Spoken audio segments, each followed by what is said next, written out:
All right, good morning.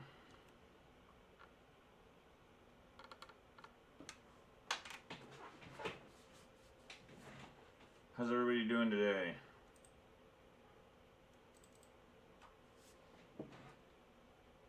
Doing pretty well, Nick. How are you doing? Doing pretty well too, thanks.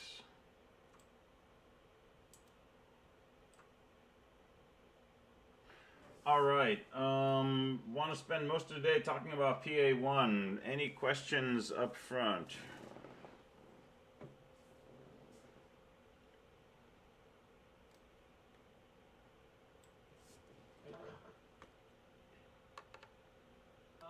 So with regards to the delete function versus the release node function, Mm-hmm. from what I understand from the assignment, it looks like the release node function actually does the actual deletion of the node, as in like rerouting or where the previous node points to and actually setting the flag, correct? Delete actually adjusts the previous node's pointer, yes, to remove the Okay. node from the list. So release node, all that release node does is set valid equal to 0. That's the only thing it does. You give it an index and it sets ll bracket index dot valid equals 0. There's nothing it has to check. There's nothing else it has to do. There's nothing it has to return. Gotcha. All Thank right. you.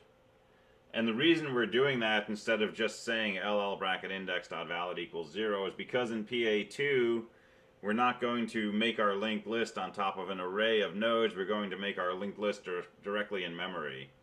And to find a memory location to create a new node, instead of calling a get node function that we wrote, we're going to call malloc. And then we're going to need a way to return memory that we're not using anymore after delete, and that's going to be a function called free. And so I want you to have function calls in PA1 that parallel calling malloc and calling free. And I have one other question too. Okay. With regards to the name of the compiled program, I don't remember seeing the specification for what name we needed to compile it to. I don't think I specified, so you can call it what you want. Cool, thank you. Yeah.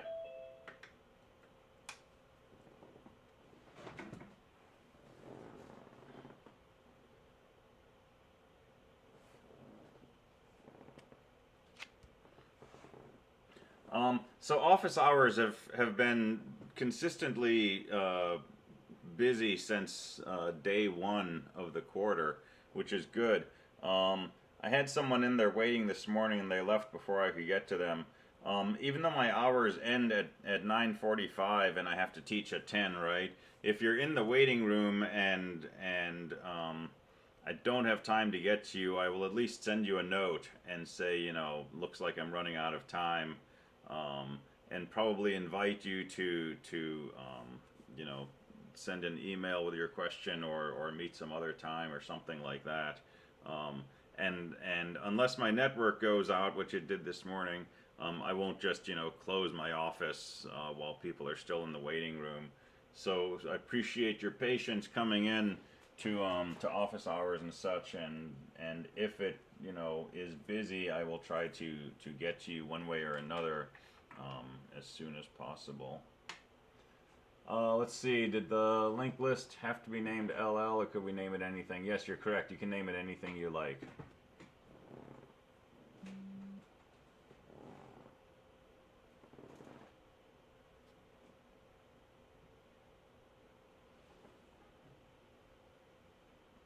Yeah, and LL's not a really great name because it doesn't, it's not very descriptive, and you have to hit the shift key, and it looks like, you know, lowercase ll. Yeah, lowercase ll is worse because it looks like 11.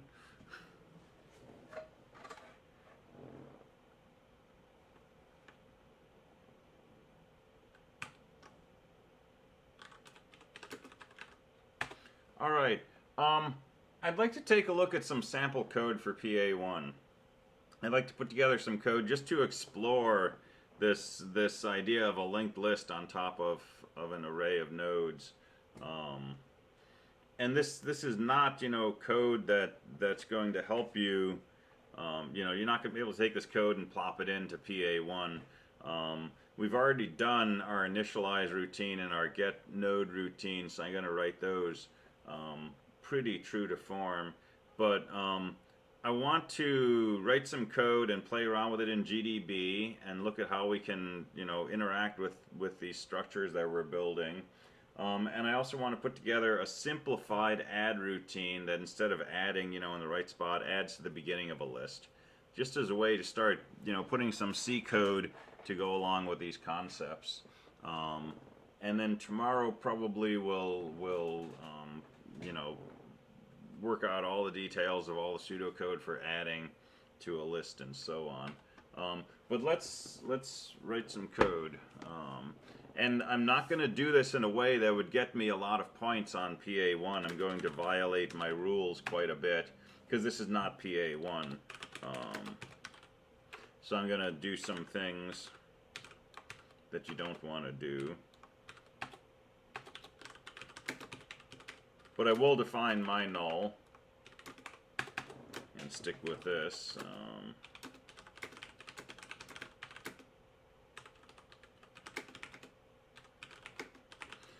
And I'm using my null anytime that I'm dealing with the next field, and I want to know, you know, typically, are we at the end of the list? So I'm not going to say is .next equal to 0. I'm going to say is .next equal to my null.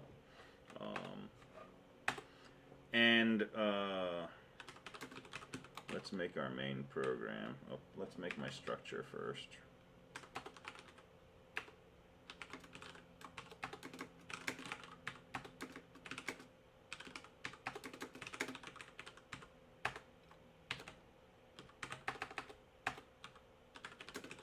It's actually sunny outside. That's weird.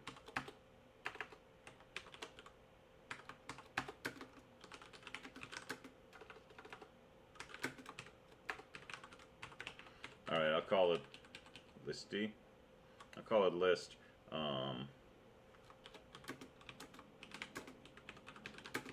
So that's the linked list.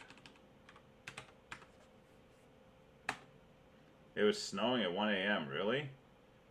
That's even weirder. It was windy as heck last night over here, and my lights were actually blinking.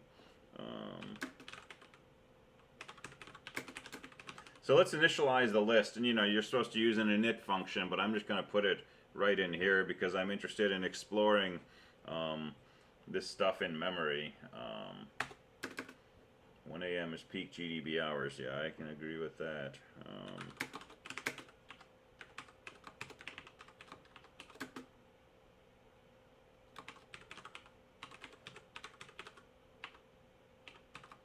Alright, so I'm going to loop through from 1 through 99. I'm going to set element I of my array's valid flag to be equal to 0.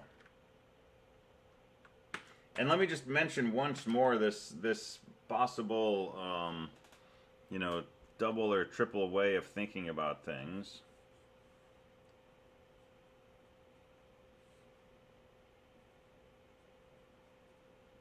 So here's my picture of a node. I'm going to call it current. It has a field called data. It has a field called next. In memory, right, we have this array. I'm not going to worry about valid for now. In our actual implementation of this structure, current is not a node. We can't say current.data, current.next. Current is an integer. It's an index into our array, which I'm calling list for the next 45 minutes. Which means if I want to write code to do something like set the data value, so if I want to set current data equal to n, the actual code I would write would be the following: list bracket current dot data equals n. All right, 3 different views of exactly the same thing, right? This is my kind of mental picture. Current is a node, has a data field and a next field. This is reality. Doesn't always match my mental picture, right? Apparently. Reality is current is just an integer. But if I treat that integer as an index in this array, at that index I find a struct node, which is this box. This is the code that kind of puts those two concepts together. If I want to deal with the data field of my current node, I have to say list bracket current, look at its data field. All right. So what I've been telling people is, right, there's potential for confusion. Is current a node? Is current an index? Is current an array? What is current, right? It's different things, and we really want it to be all these things at once. Right? We want to think of current sometimes as an actual node that has these fields, but not when we're coding it. If I say current.data equals n, I'll get a syntax error from the compiler. Syntax error message. Because current doesn't have any fields, it's just an integer. But if you can think of these things as being the same, right? If I can actually think of current like this when I'm thinking about moving around arrows on paper, if I can think about current like this when I'm writing code, if I can think about current like this when I'm in the debugger, right? That's powerful. So you kind of want to make peace with this sort of different ways of interpreting what your nodes are. And if they seem confusing, that's good. You're actually understanding, the different ways of thinking about this, and be prepared for those different points of view, those different interpretations to merge, right? And as they merge, we become more comfortable writing data structures. And we'll do this throughout the course and the next course. We'll talk about a binary tree. Well, when I say, this thing called root is a binary tree, it's not a binary tree, it's a word, R-O-O-T. And that word is really just the name of a variable. And if I look at the contents of that variable, it's just a big integer, right? But I need to be able to think of this thing as a binary tree. And when I can do that, then I can say, oh, root.left equals such and such. So let yourself sit with this if you're not sure. Is this an integer, a structure, element in memory, etc.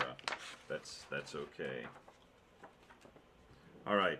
So let's write some code, kind of thinking about that. So I'm initializing my array of struct nodes. So I'm going through. I'm setting each element 1 through 99. To have a valid flag of 0.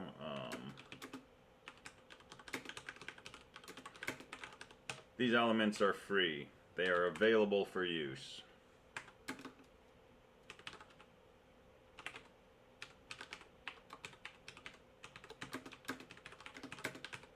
I'm going to set element 0's next field to be my null. That indicates an empty list.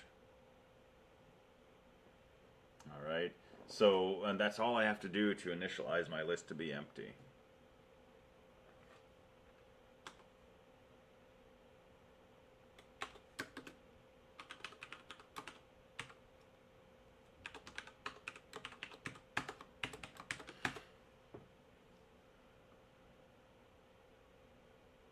Alright, let's compile that.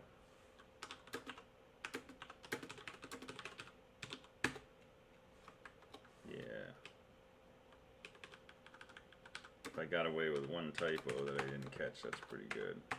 Hey, pretty good. Alright, let's run this. So we'll come in here, we'll do our initialization of our elements. We'll set the sentinel's next field to point to my null.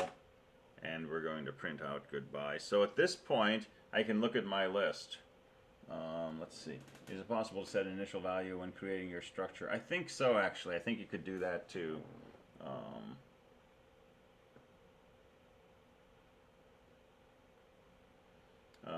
Just got here. Is this ODP 204? Is this the lesson? We are writing some non-pseudo code for PA1, and we're looking at some simplified functions.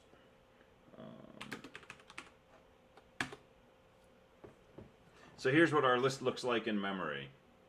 All right. lots of stuff, but most of this is irrelevant to us. There's only two things we care about in here. First of all, my first element in my array is this structure right here. And it has a next value of 0, which is my null.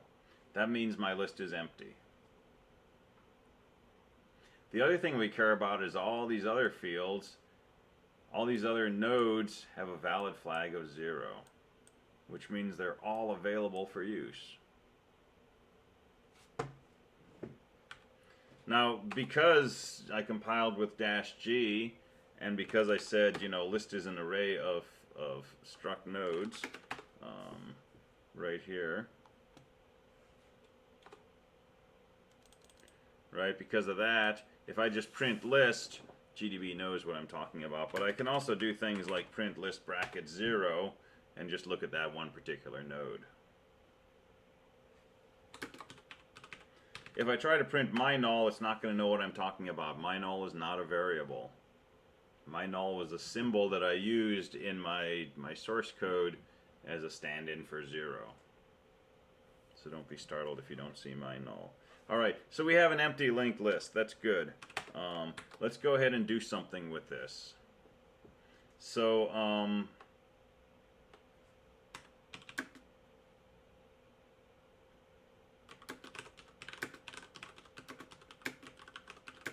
let's make a simpler version of adding a node.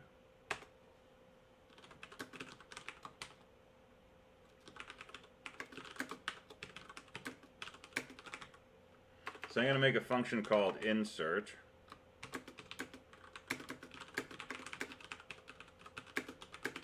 Which is going to add a node to the beginning of the list. Alright, so it's not PA1's add function. It's just going to insert a node in the very beginning of the list.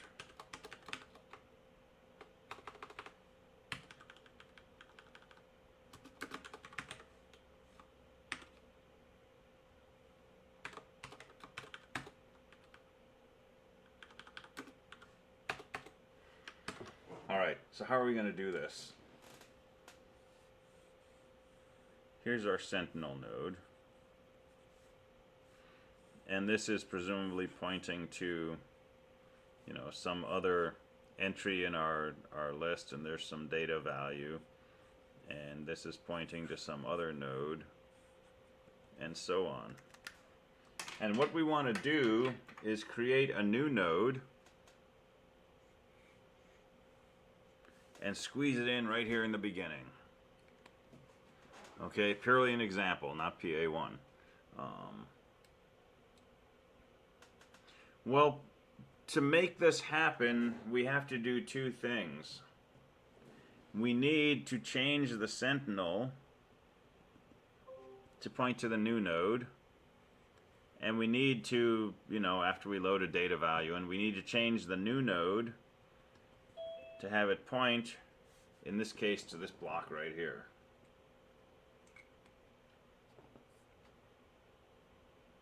Alright, I'm going to use a lot of variables, because lots of variables will kind of make our life a little easier. So I'm going to call this thing new node. I'm going to call this block first node. The sentinel is always bracket 0, so I don't need a name for that, but I could put a name in there if I wanted. I'm going to call this node sentinel. Okay, I'm using lots of variables because I want to try to make the code kind of self-explanatory. Alright, so I'm going to set up values for sentinel, new node, and first node. Again, my comments from the beginning, right? I'm writing new node on top of this box as if new node is actually the node, but new node is just going to be an integer. Right, but it's an integer which is an index into an array, and if I look at that index, I'll find the structure corresponding to this box. So let's set up some variables.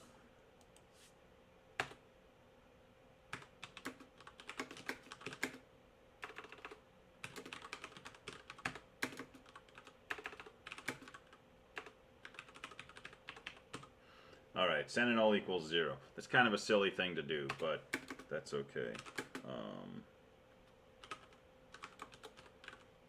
So what is first node equal to? It's really, you know, Sentinel dot next would be the way we would think of it if Sentinel was an actual node. But Sentinel is not a node. Sentinel is an index. So it's really LL bracket Sentinel dot next. And we're going to write LL bracket something dot something else a lot. So first node is list. I did LL, but I'm calling it list.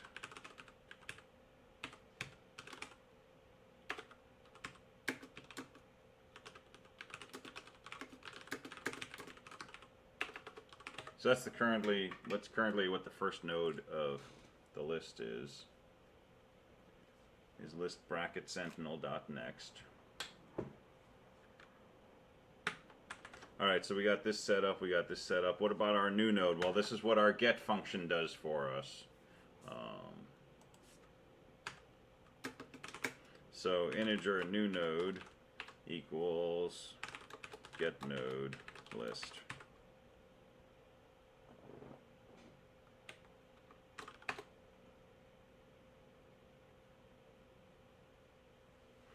All right, now we're all set up. Here's new node, here's first node, here's Sentinel.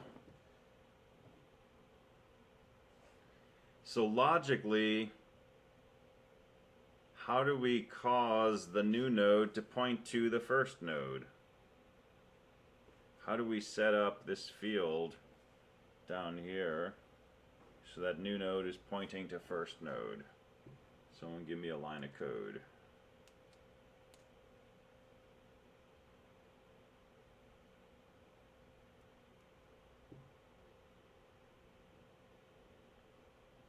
New node could have a next of 0, but we're going to set up nexts, the next field.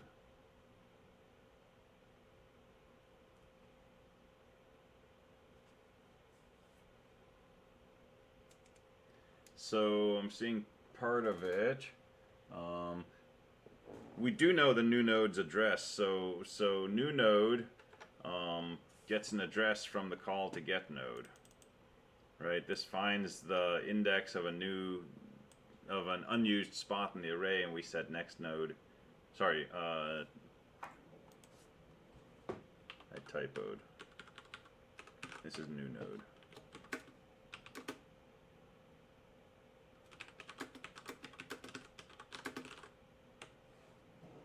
Sorry, my bad, typo there.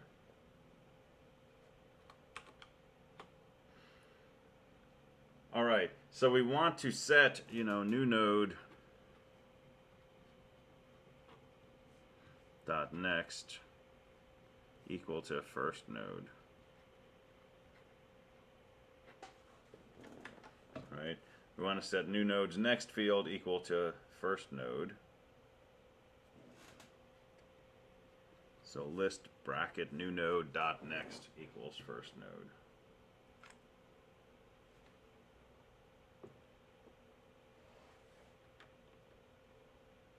And I'm seeing some equivalents in chat. But I'm going to use my temporary variables that I set up. So new node, list bracket new node is this box, dot next is this lower part of the box, the next field. I'm going to set that equal to first node, which is the index for this first node.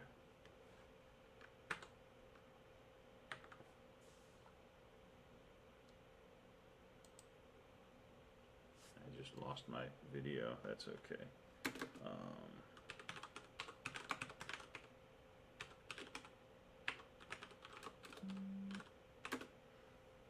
All right, list new node dot next equals first node.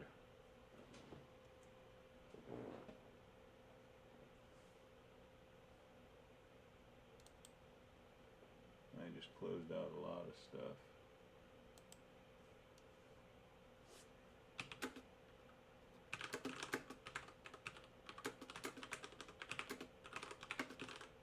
Alright, so my new node points to the current first node. Yep, list bracket sentinel dot next equals list.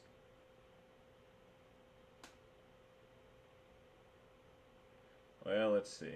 So we got some chat stuff going on here. So list bracket sentinel.next equals list bracket first node. So be careful with that.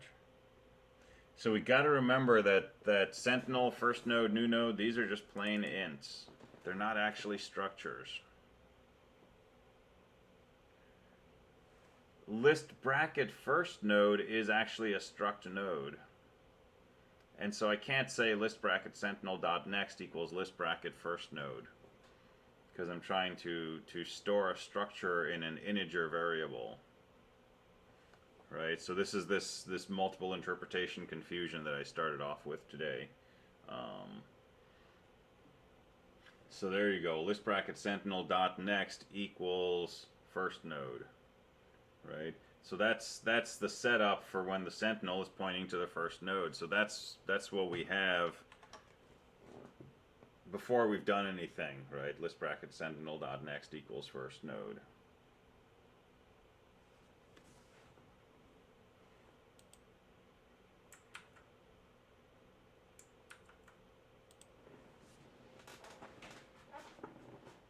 All right, so we need to do two things. We need to set up this arrow. So list bracket new node dot next equals first node. And then we need to set the sentinel to point to the new node. Well, that's just list bracket sentinel dot next equals new node.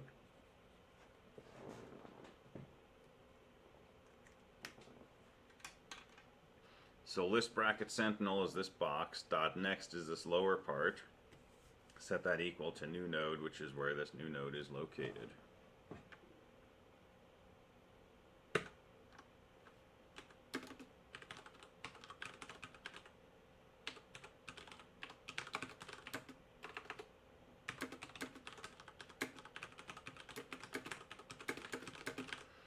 So cause the sentinel to point to the new node.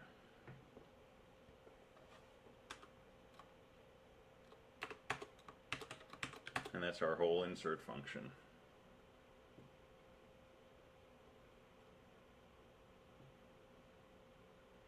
Now my getNode function is going to make that new node valid. That's part of what getNode does.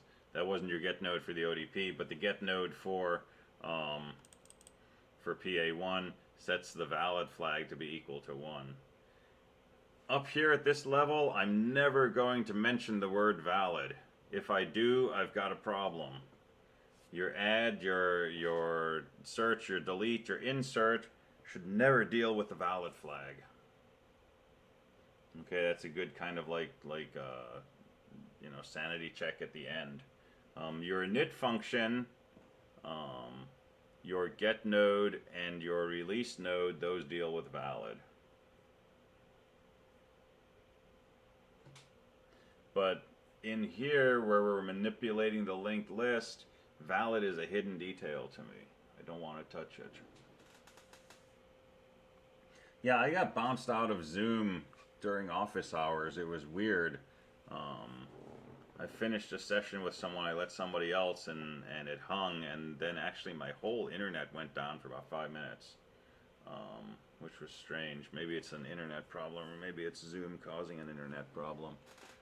But Zoom's been weird for me. All right, so this should do an insert, right? In the beginning of the list. So let's write our getNode function.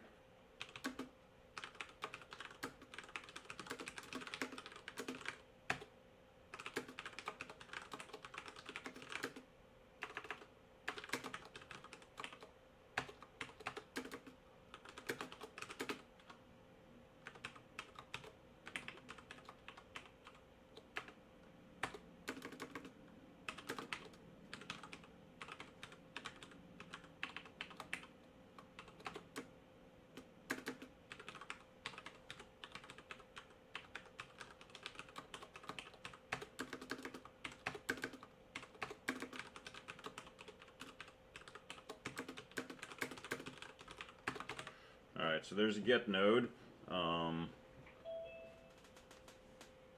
I said newy node. Thank you. Alright, so we'll go through the first 99 elements, the last 99 elements of the array. If the element is valid, we'll keep going. When we find something that's not valid, we'll mark it valid and return its index. If we go all the way through the loop, we're out of memory, so we return my null. So that's a get node function. Again, you know, these have to be in separate routines and stuff. We're doing a simplified approach.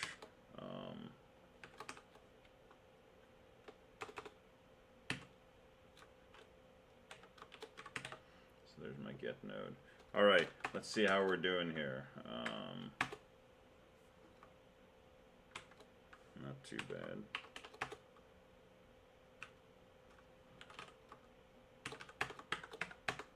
Hey, I'm impressed. All right. So let's insert some things into our list.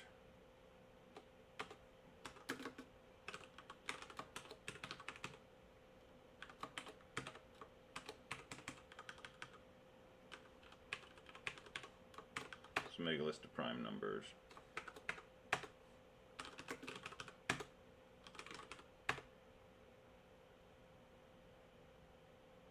Yeah, so I'm not going to run out of memory, so I'm not checking my null, but you know, for PA1, when you add something, you're going to check the return value and print out a message for either success or being out of space. But yeah, I'm going to stay quick and dirty here, and know that I'm only inserting a few things. But you're absolutely right, we need to deal with that case in general. Alright, so let's run through our main program. We're going to initialize the empty linked list. We're going to insert a 2, insert a 3, insert a 5, insert a 7, and we are done. Let's see what happens, what happened to our list. So let's look at our list in memory here. Looks like a mess, but it's actually beautiful. Our sentinel node is list bracket 0. That has a next field of 4. So the first data node in our list should be index 4. Okay, here's index 1, 2, 3, here's index 4.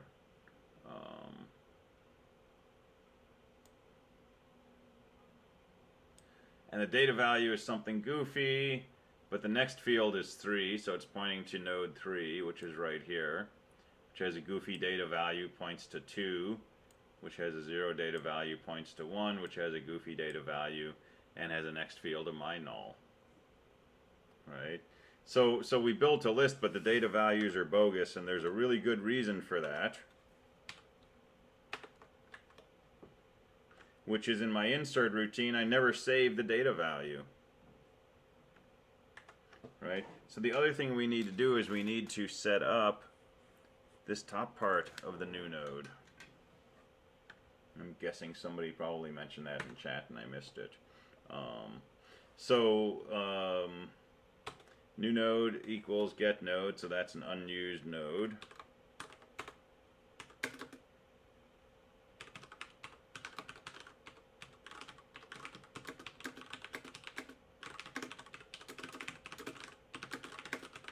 So let's save the data value we're trying to add to our list into this node's data field.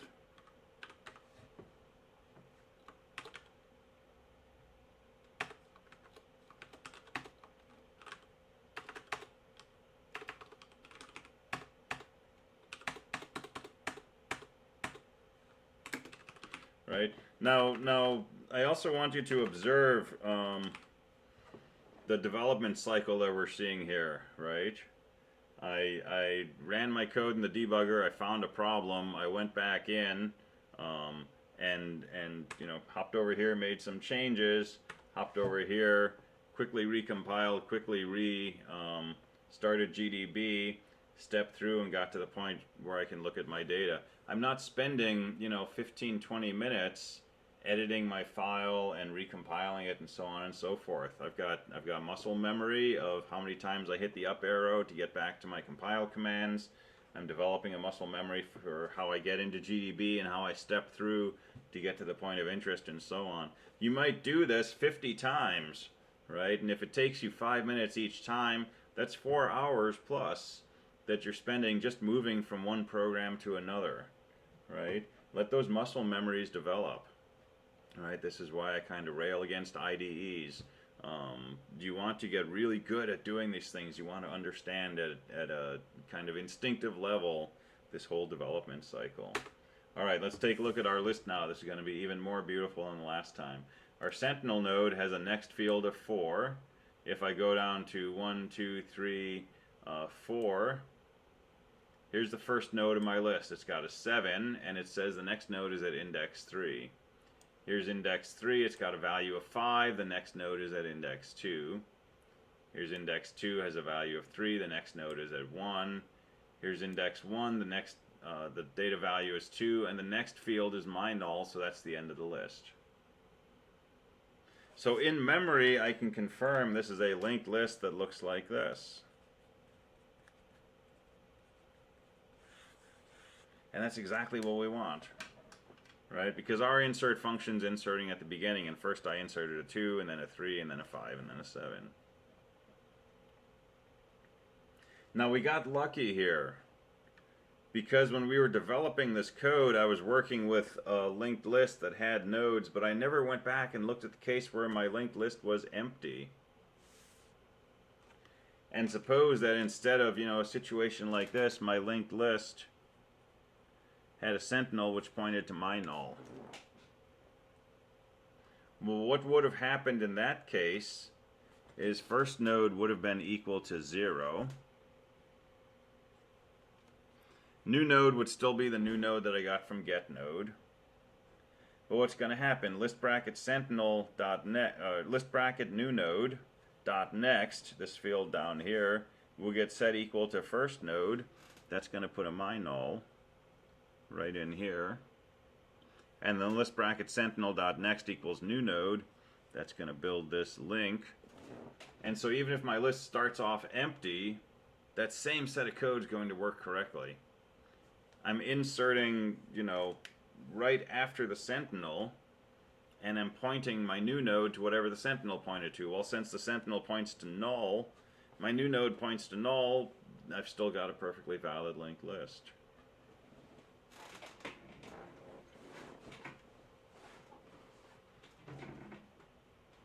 Alright, is this making sense so far?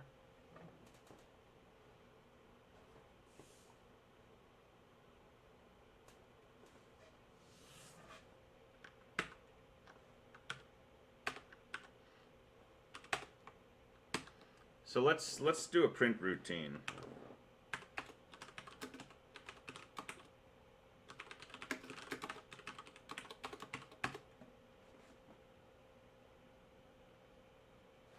So how are we going to print the contents of a linked list?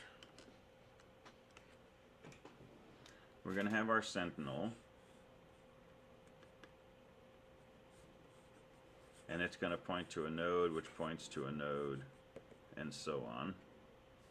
And let's say this is our last node. So this notion of moving down a list, which is something we do every time we deal with a linked list, right? So I'm going to have, something like a current node. And the idea in my head is current node is the node whose value I want to print. So I'm going to print current node.data. So here's some pseudocode.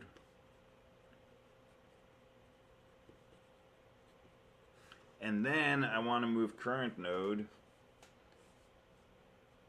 to the next node of the list. So current node equals current node dot next.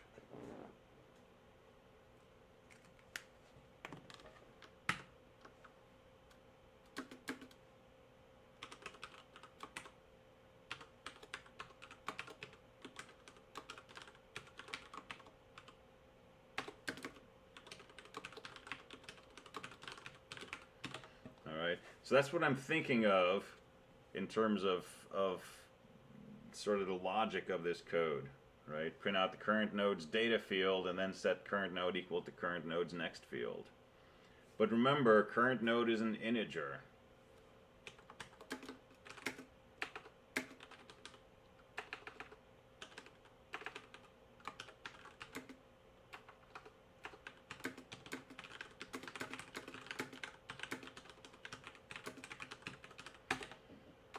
So this has to become list bracket current node. And this has to become list bracket current node.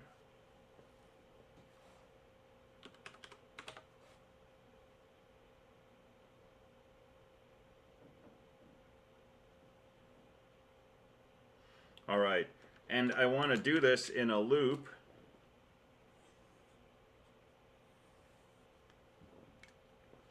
And how long do I want to loop?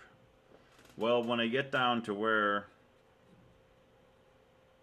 current node is this last node in the list, I still want to print the data field.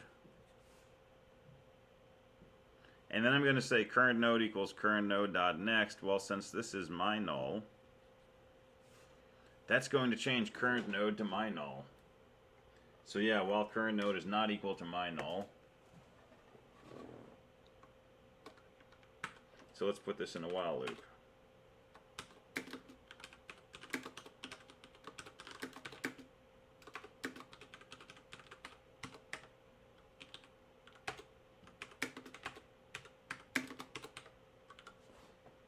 So while current node is not mu null, print out that node's data, move down to the next entry. All right, two things you need to deal with when you're doing a loop. What's the looping condition? What's the initialization? So what's a good first value for current node? Since current node is the node I'm about to process, I'm going to say current node should be initialized to this, the actual first node of the list.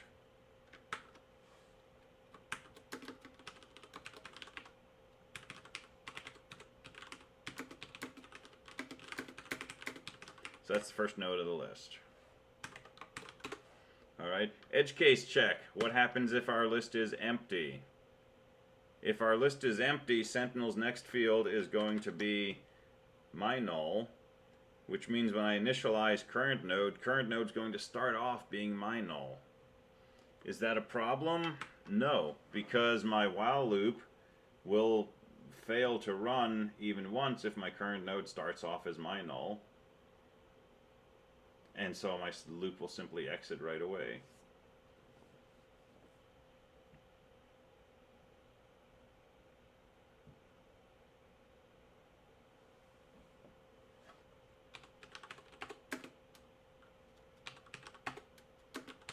Thanks for the typo catch.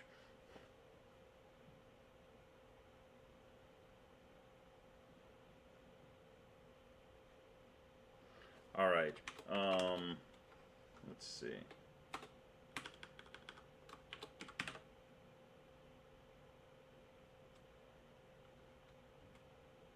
Let's see. From your standpoint, how we implement is up to us in PA1, right? Meaning if we choose to do a while as opposed to do well, that is fine, right? Sure. I want you to use the algorithms we've been talking about, right? Which means when you add, you start at the first node, you move till you find a node bigger, you insert right before that, and so on. But how you actually write the C code, totally up to you. You can use whiles, fors, do, untils. I'm not going to dictate that.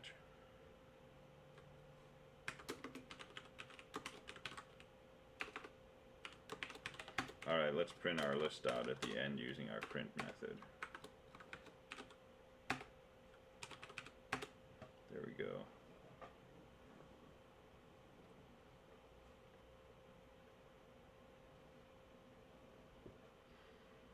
All right. So this works, and that's great, right? When it works. But what do you do when it doesn't work?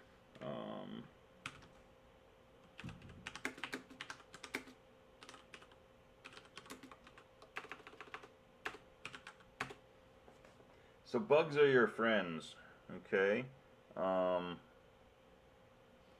Bugs are a path to understanding.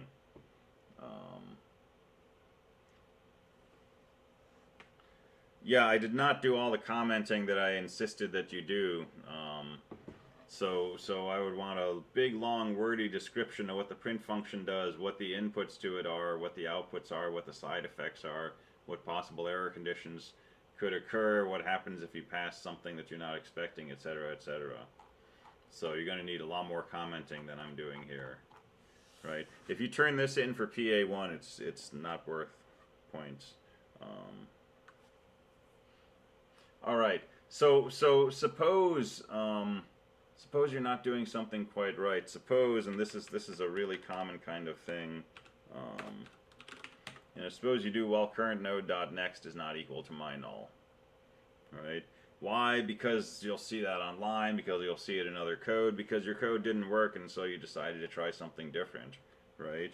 And sometimes this is a good thing to do. Sometimes we'll write code in class where we'll say something like, while current node dot next is not equal to my null.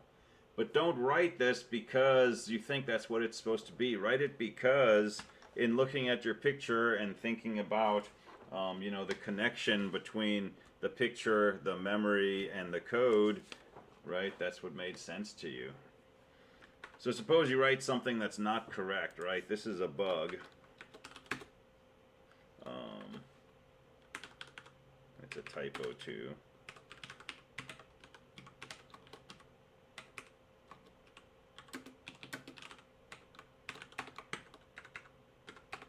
Suppose you do that and you run your program. It fails to print the last node of the list, right?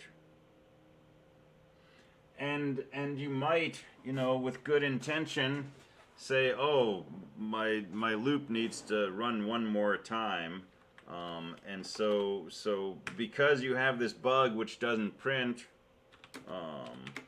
the last node of the list, you decide to introduce an extra print statement which says print out list bracket current.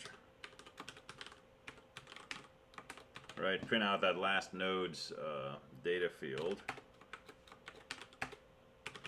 And you run that, and hey, it looks like it's great now, right? All right, I did not address my bug. I addressed my bug. I did not fix my bug. What I did was I added more code so that my bug could continue to be in my program, but my program would look like it's working correctly. What you want to do is fix your bugs. You want to get your bugs out of your code. Okay, this is a critical distinction here. When you write your program and it's not working correctly and you have a bug somewhere, don't just add more code to try to deal with that. Because what you're doing is you're letting that bug stay in your code, and you're adding more code you didn't intend to put in there anyway to deal with the bug. Well, that new code is, in essence, a bug itself. So now you've got two bugs. What you really want to do is fix your bugs. So when something's going wrong, your program's not doing the right thing, try to understand exactly what it's doing. Don't just say, hey, it didn't print out my last node in my list. I'll go ahead and add an extra print statement to print that out. Understand why it didn't print that last node, and then rewrite your code so that it does print the last node. Right? Because here's what just happened. By introducing that supposed fix, watch this. If I take out all of my inserts and I have an empty list, and I try to print it, now I've got a bizarre output going on. Right? When I try to print an empty list, I get this weird negative number. Well, I could go in and I could add an extra thing in my print statement which checks to see if the list is empty, and if it is, then I return without doing any of my other code. Well, I've just introduced a third bug into my program because I added code I didn't really want to add to deal with a bug which was there because I added it to deal with a bug which was actually a real bug. And this is what causes this following situation where you're working on a program for a few weeks, and the more you work on it, the worse you feel about it. And after 3 weeks of writing this code, you dread the thought of going into the editor because you don't understand this code, and you don't know if it's going to do the right thing. And when you turn that in for grading or submit it to the client or whatever, it's a nerve-wracking experience, right? So bugs are your friends. They're a pathway to understanding, but what you want to do with them when you encounter them is try to understand them. Use them to help you figure out what's wrong with your code and then fix that bug itself, right? Get that bug out of your code and then go on from there so that your code is continuing to stay clean and bug free as you develop it. All right. So that's a general piece of advice that I wanted to make sure we emphasize. All right, cool. We are over time. Thank you for sticking around. Have a good one. I will see you in 2:15 in a bit if you're there. If not, hopefully you can enjoy the rest of the day. Alice made Rabbit Hole perfectly. Cool. All right. Have a good one. I'll see you next time.